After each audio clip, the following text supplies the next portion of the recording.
Assalamualaikum warahmatullahi wabarakatuh.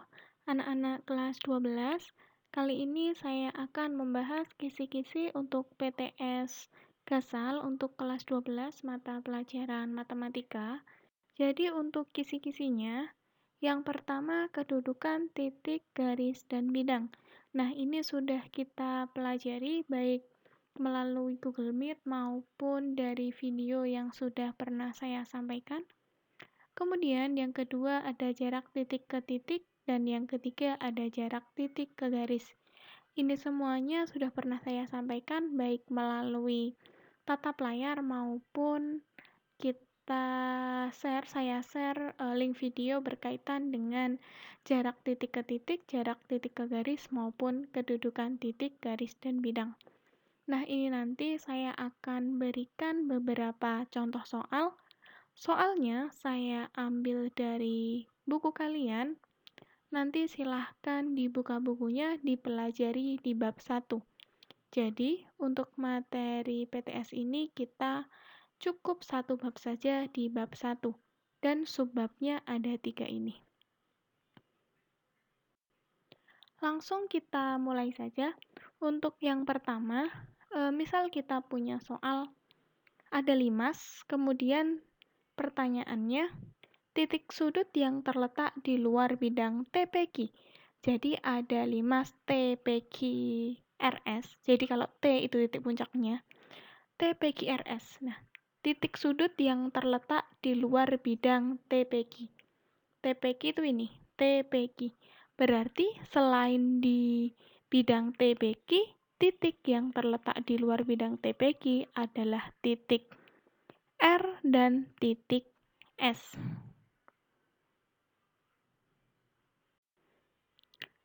Kemudian yang kedua, ada balok. Perhatikan balok berikut. Titik P merupakan perpotongan antara diagonal AH dan diagonal DE. Nah, jadi antara AH dan DE ada titik P. Cermati pernyataan-pernyataan berikut. Yang pertama, titik P terletak di luar bidang ADHI. Bidang ADHI yang sebelah kiri, bidang tegak ADHI. Nah, pernyataannya titik P terletak di luar, padahal titik P terletak pada bidang, sehingga pernyataan yang pertama salah. Kemudian yang kedua, titik P terletak pada bidang ACGE. Bidang ACGE. ACGE merupakan bidang diagonal. Titik P terletak pada bidang.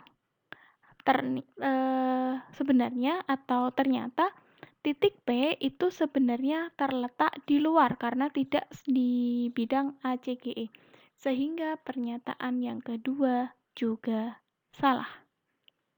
Kemudian yang ketiga, titik P terletak pada bidang ABGH. Gambar bidang ABGH. ABGH itu bidang diagonal. Titik P terletak pada bidang. Benar ya? Itu karena P melewati AH. Ya, AH itu melewati P, sehingga benar.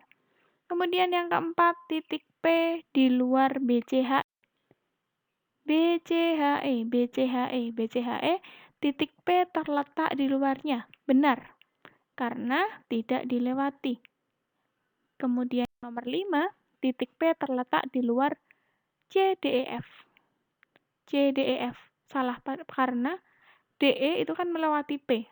Seharusnya titik P terletak pada CDEF. Sehingga jawaban yang benar adalah 3 dan 4.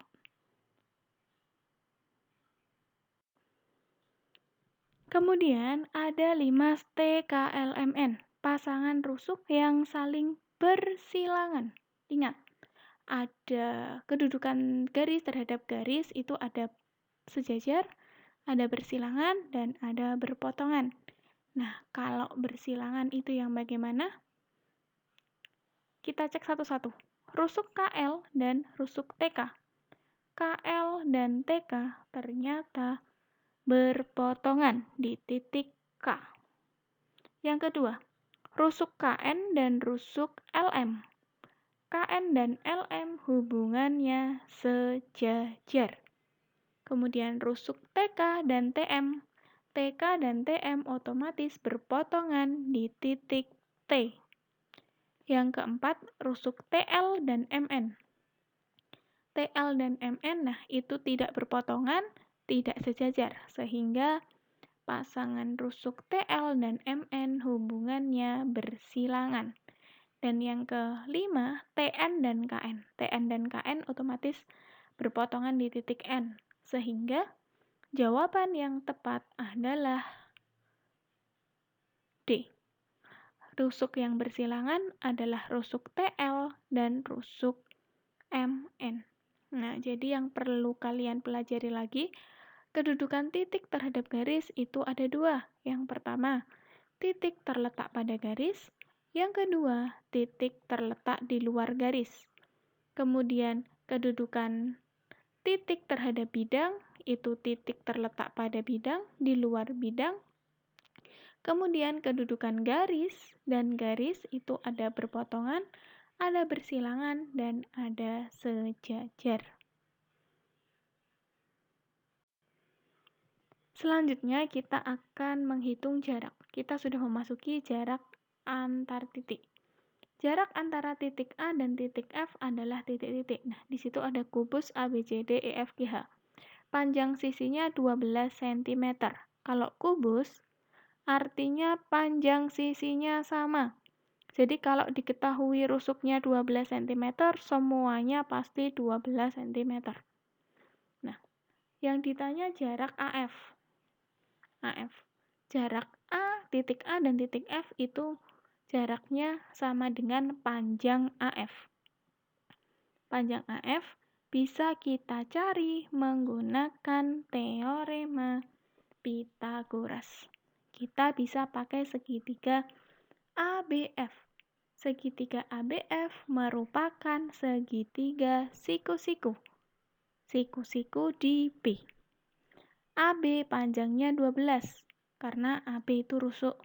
BF panjangnya juga 12, karena BF juga rusuk. Maka panjang AF berapa? Untuk menentukan panjang AF, kita pakai Pythagoras. AF kuadrat sama dengan AB kuadrat ditambah FB kuadrat. 12 kuadrat ditambah 12 kuadrat, 144 ditambah 144 sama dengan 288. Ingat, itu masih AF kuadrat, padahal yang kita cari AF. Sehingga AF sama dengan akar dari 288 sama dengan akar 144 kali 2 sama dengan 12 akar 2. Sehingga jarak antara titik A dan titik F adalah 12 akar 2.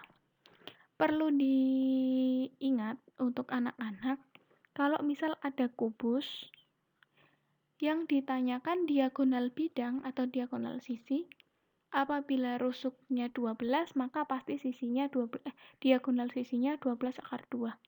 Kalau rusuknya 8, pasti diagonal sisinya panjangnya 8 akar 8. Kalau sisinya 6, kalau rusuknya 6, pasti 6 akar 2. Jadi semuanya ditambahkan akar 2. Kalau misal sisinya A, maka nanti diagonal bidangnya A akar 2. Seperti itu. Itu untuk rumus cepatnya. Kemudian yang kedua ada kubus PQRSTUVW. Panjang rusuknya 8. Diketahui titik A terletak pada pertengahan PQ. Nah, bisa dilihat pada gambar, itu sudah saya ilustrasikan. Yang ditanya jarak AV. A ke V itu nanti kita bisa menggunakan segitiga ARV yang siku-siku. Nah, misal kita keluarkan segitiganya, segitiga ARV, panjang VR kan merupakan VR kan merupakan rusuk. Maka panjang VR sama dengan panjang rusuknya, yaitu 8. Kemudian panjang AR berapa? Oh, ternyata panjang AR belum diketahui. Yang diketahui panjang AQ dan QR. Maka kita perlu mencari panjang AR dulu. Dari mana? Nah, bisa dilihat di gambar segitiga AQR. AQR itu merupakan segitiga siku-siku di Q. Maka untuk menentukan AR, kita bisa pakai AQ kuadrat ditambah QR kuadrat. 4 kuadrat ditambah 8 kuadrat. Karena AQ itu kan setengahnya PQ. Maka kalau PQ-nya 8, AQ-nya 4. 16 ditambah 64 sama dengan 80. Maka AR-nya akar 80. Kalau misal belum sampai yang ditanyakan, biarkan ada tanda akarnya dulu, nggak apa-apa. Untuk mempermudah. Nah, ternyata kita sudah tahu AR sama dengan 80. Kemudian, kita cari AV. AV bisa kita cari dari AV kuadrat sama dengan AR kuadrat ditambah RV kuadrat. Sama dengan akar 80 kuadrat ditambah 8 kuadrat. Akar 80 kuadrat sama dengan 80, 8 kuadrat sama dengan 64. Sehingga 80 tambah 64, 144, kita peroleh AV sama dengan akar 144 sama dengan 12. Sehingga jarak antara titik A dan titik V adalah 12 cm.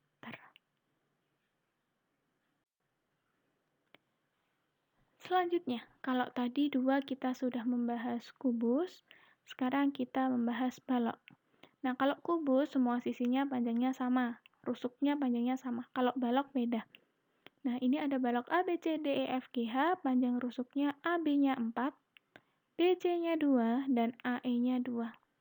Titik P terletak di pertengahan GH. Nah, itu bisa dilihat di gambar, sudah diilustrasikan.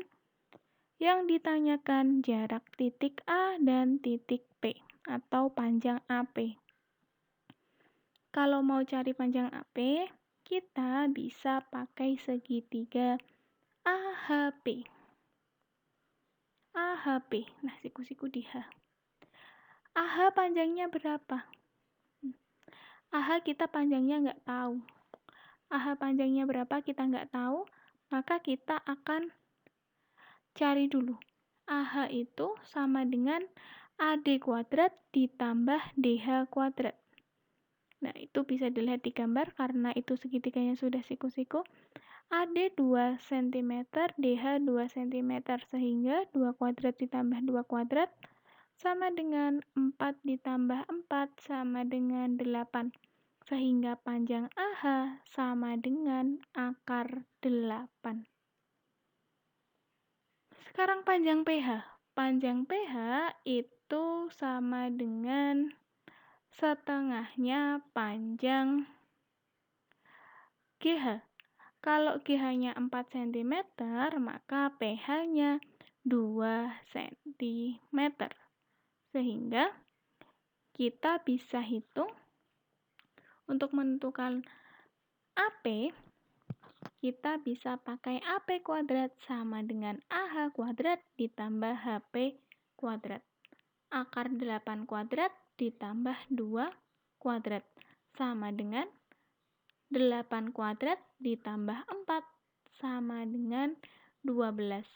Maka AP sama dengan akar 12 sama dengan akar 4 dikalikan 3 sama dengan 2 akar 3. Sehingga jawabannya jarak antara titik A dan titik P adalah 2 akar 3 cm.